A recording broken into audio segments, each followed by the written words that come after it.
Salut tout le monde! La vidéo cette semaine, c'en est une qui va faire suite à la première séquence qui était inspirée de mon match perdu lors de mon dernier tournoi. Donc je vais vous la montrer puis ensuite on l'explique.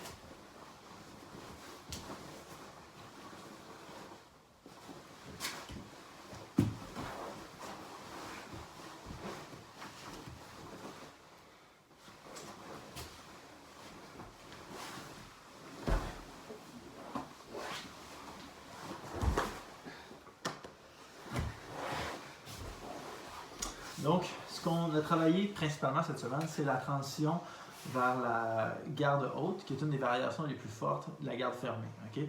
C'est une transition qui se fait particulièrement bien lorsque votre partenaire se lève debout et que vous êtes capable de le maintenir dans la position où son torse se trouve parallèle au sol.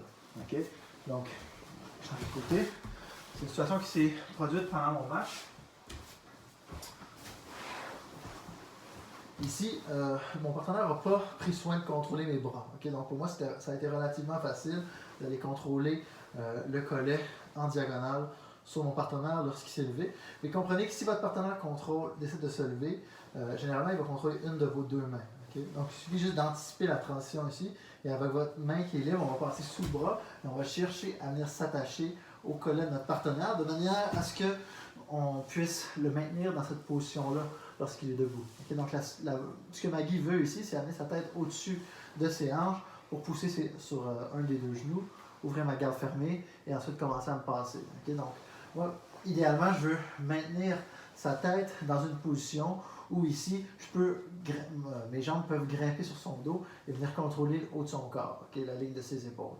Ici, ce qui va vraiment être important, c'est de décomposer votre mouvement. Okay? On ne peut pas chercher à monter nos deux jambes en même temps, comme j'ai essayé de le faire dans mon match.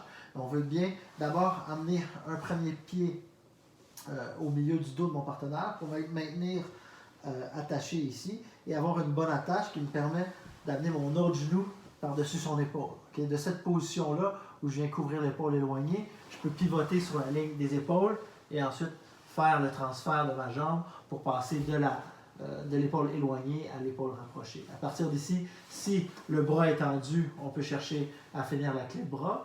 Si mon partenaire défend en agrippant son propre biceps, on va chercher à aller s'attacher à la jambe éloignée. Et souvent, ça va être difficile d'y aller directement, donc on va passer d'un contrôle initial à la jambe rapprochée. Ici, à un contrôle en C qui nous amène entre les deux jambes, ensuite à un autre contrôle qui m'amène à la jambe éloignée. Ce qui me permet d'amener mon adversaire dans la position de clé de bras sur le flanc ici. Ou si j'ai le bras allongé, je peux finir la clé.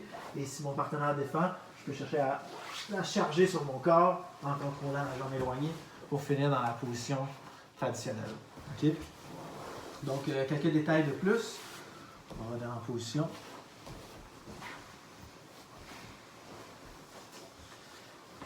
Lorsqu'on est en garde fermée, on cherche généralement à contrôler la posture de notre adversaire et à prendre un angle. Okay? Donc, je ne veux pas attaquer mon adversaire lorsqu'il est directement devant moi. Je veux toujours l'attaquer après m'être donné une sorte d'avantage positionnel. Okay? Généralement, on va chercher à déplacer le coude de notre adversaire et on va chercher à établir des contrôles au collet pour maintenir, dans le fond, notre partenaire dans une position où sa tête et devant ses hanches. Okay? Donc, il faut imaginer la position verticale, sa tête est à 90 degrés par rapport au sol.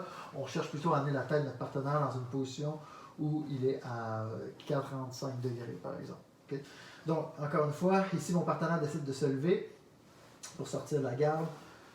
Donc, peu importe le contrôle qu'elle a ici, avec ma main qui est libre, je vais venir contrôler le collet en croisé. Et ma main ici qui est libre va venir se placer sous la jambe, de manière à me donner un angle.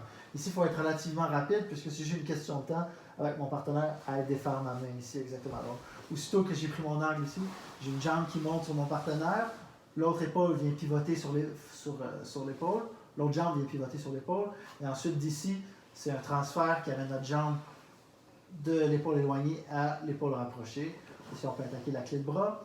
Si mon partenaire devait réussir à libérer son bras, le bras qui est attaqué, libère ton bras gauche. Ici, je pourrais attaquer le bras ici en omoplata, je pourrais essayer d'aller chercher un triangle, ou je pourrais aussi passer aux attaques sur le bas du corps. Okay? Donc, c'est la séquence cette semaine, comment passer d'une garde fermée à une garde haute.